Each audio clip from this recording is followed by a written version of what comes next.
This week on Supercars Torque, to redress or not to redress? That is the question.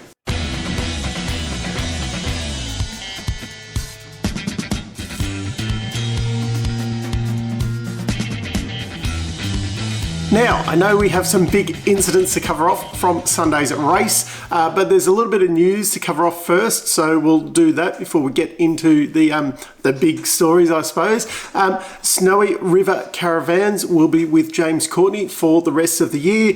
Good news for Tickford there, having a bit of stability with the financials on that car at least. And also, speaking of the financials of Tickford Racing, Rusty French has sold out of the team, so now it is just purely Rod Nash and Sven Burkhartz as the owners. The big question for me moving forward is what happens with Thomas Randall. It's Rusty French has been kind of funding his career all the way through. He was more impressive in Townsville, but well, some of the weekend in Townsville he was more impressive, but there are definitely some drivers that are waiting in the wings there with budgets. There was some Super 2 racing over the weekend. Some of it was exciting, some of it not so exciting.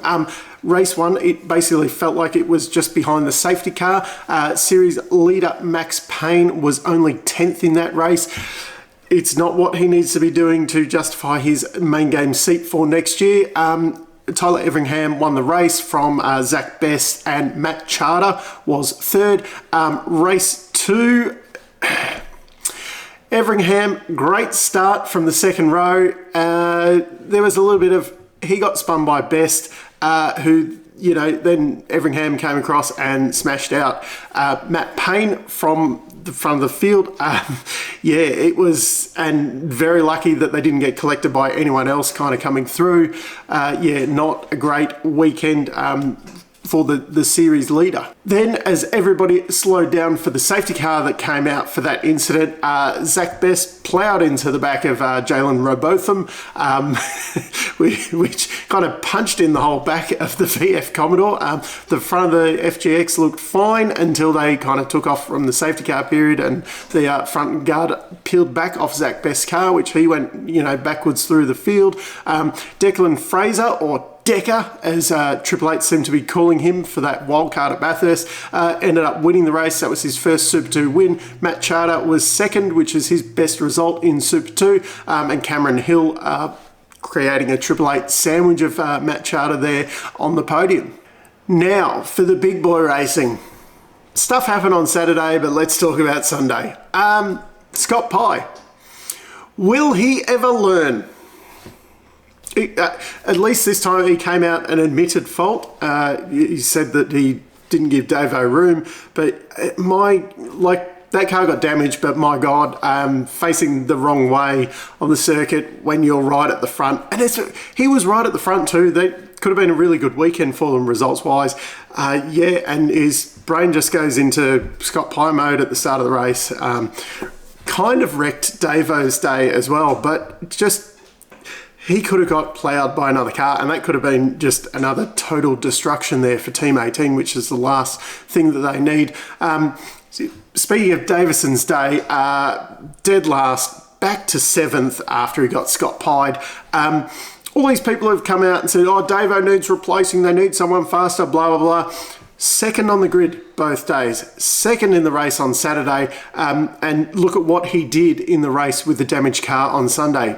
Davo does not need replacing. He is doing a brilliant job at the moment. The other big incident of the race. What do you say?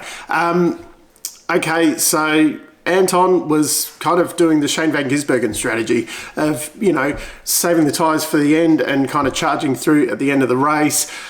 He went for the dive bomb. Another Shane Van Gisbergen move. It didn't come off. So was Shane pissed off that, Anton was using his strategy and his move on him? It was like Anton tries to redress and then Shane acts like a little kid and, no, you're going to get a penalty for this. Yeah, if I was in race control because of that move, I would have just said, no, Anton wins the race. Get stuffed.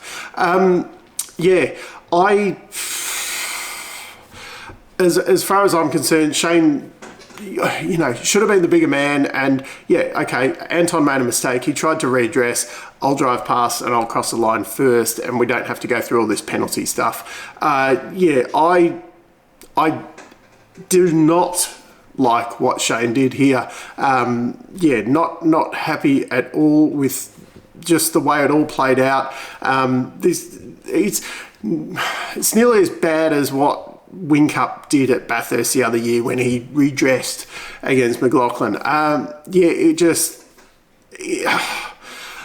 I don't feel good about this one. Yeah, maybe both of them should have got a penalty or something for just being stupid, and Waters should have won the race. I just don't agree with it. Now, after that little rant, Randall, why did you start on Super Soft on Sunday? The strategy didn't work for anyone on Saturday, so why try it on Sunday? It made it even worse. He dropped to like 17th at the end of the race. Yeah, he got to lead a few laps, but it just, yeah, it looked good at the start, but just went backwards. Yeah. Even if it did work for the guys on Saturday, what are the chances of having a safety car towards the end of the race on Sunday? And then you just end up nowhere if everyone else is on the Super Softs. And he went a long way, like he went till they were knackered. There was no chance of putting him back on if you did have a late race safety car or something. Like maybe if you'd done 15 laps at the start and got off him, you know, you'd have another 10, 15 laps left in them. But he'd gone until they were knackered. So just a little bit confusing because it didn't work Saturday, so why try it Sunday? The whole Lee Holdsworth incident was a bit strange, where he was trying to unlap himself with the Tickford guys while they're giving him blue flags. Yeah, they came out and said, you know, David Couchy from Grove Racing came out and said that he was faster, so it's fine to just, you know, go back through. Under that theory, yeah, okay, it's a hard one to call, but if the blue flags are out, you got to kind of go off the blue flags. But yeah, speaking of Groves, where were they all weekend? Reynolds was kind of around the 10-ish during the weekend, but yeah, Holdsworth was kind of nowhere. Yeah, finishing positions of 17th and 23rd. Jimmy Golding didn't look too bad all weekend. Yeah, he looked like he had a place in the field. Unfortunately, Saturday was a little bit of because of that start line incident with James Courtney.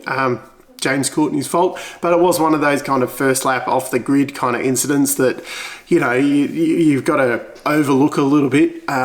Let's not get stuck into Courtney too bad. His weekend wasn't too bad overall either. But yeah, James, he looked okay. I expect him to have some improvement over the next few rounds as he gets more and more back into the swing of things and used to the car again.